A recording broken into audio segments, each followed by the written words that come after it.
তো প্রিয় দর্শক, যারা অনেক ছোট একটি ভিডিও ছিল, যারা ভিডিওটি দেখেছেন অবশ্যই ভিডিওটিতে একটি লাইক দিয়ে দিবেন এবং আমাদের ভিডিওগুলো শেয়ার করতে ভুলবেন না।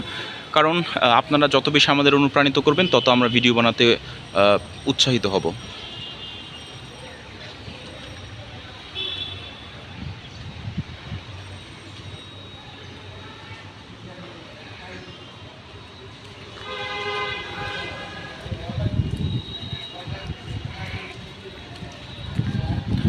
দর্শকবৃন্দ নিশ্চয়ই দেখতে পাচ্ছেন এখানে আওয়ামী লীগ অফিসে বেশ বড় বড় গেট ছিল, সেই গেটগুলো কিন্তু খুলে নেওয়া হয়েছে।